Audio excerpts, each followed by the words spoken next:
പല രാഷ്ട്രീയക്കാരും BJPയുമായിട്ടുള്ള നേതൃത്വത്തിനോട് മടുപ്പ് തോന്നി വിട്ടിരിക്കുന്നു എന്നുള്ളത് സത്യമാണ്.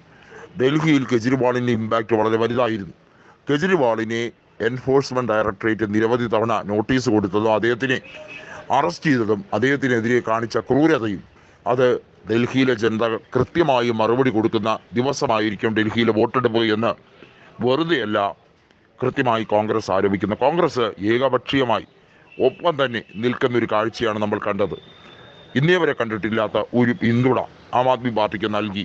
അത് ആം ആദ്മിയുടെ നേതൃത്വം അതിഷി അടക്കം അവിടെയുള്ള പ്രധാനപ്പെട്ട ആം ആദ്മിയുടെ നേതൃത്വം എല്ലാം തന്നെ സൗരവ് ഭരദ്വാജ് ആയിരുന്നാലും ശക്തമായി തന്നെ ആ കാര്യത്തിൽ കോൺഗ്രസ് എടുത്തിരിക്കുന്ന നിലപാടിനെ ആം ആദ്മി അംഗീകരിക്കുന്ന ഒരു കാഴ്ചയാണ് കണ്ടത്. അതായത് ഇന്നേ വരെ കണ്ടിട്ടില്ലാത്ത ഒരു സാഹചര്യം ആം ആദ്മിയും കോൺഗ്രസും തമ്മിലുള്ള ഈ ബാന്ധവം ഒരുപക്ഷെ BJP നേതൃത്വത്തിൻ്റെ അല്ലെങ്കിൽ എൻഫോഴ്സ്മെൻറ്റിൻ്റെ ഈ പരിപാടി കൊണ്ടുണ്ടാകിയിരിക്കുന്നു എന്ന് തന്നെയാണ് മനസ്സിലാക്കേണ്ടത്. അതായത് ഇന്ത്യ മുന്നണി കുറച്ചുകൂടെ സ്ട്രോങ് ആവുന്ന പ്രതിപക്ഷ പാർട്ടികൾക്ക് ഇവിടെ നിലനിൽപ്പ് വേണമെങ്കിൽ ഇവിടെ ജനാധിപത്യം വേണം, ഇവിടെ വോട്ടെടുപ്പ് വേണം, ഇവിടെ വോട്ടിംഗ് വേണം എന്നുള്ളത് മനസ്സിലാക്കിക്കൊണ്ട് BJPക്കെതിരെ കൈകോർക്കുന്ന ഒരു കാഴ്ചയാണ് നമ്മൾ കണ്ടുകൊണ്ടിരിക്കുന്നത്. അത് തീർച്ചയായും ജനാധിപത്യ രാജ്യത്ത് ഇവിടെ മൗലിക അവകാശങ്ങൾ ലംഘിക്കപ്പെടാതിരിക്കാൻ, അംബേദ്കറുടെ ഭരണഘടനയിൽ വെള്ളം ചേർക്കാതിരിക്കാൻ, ആ ഭരണഘടനയെ ഭേദഗതി ചെയ്യാതിരിക്കാൻ തീവ്രമായ ശ്രമങ്ങൾ നടത്തുന്ന എല്ലാ മതേതരവാദികൾക്കും ഏറ്റവും പ്രധാനപ്പെട്ടതാണ് എന്ന് മനസ്സിലാക്കി കൊടുക്കുന്ന രീതിയിലാണ്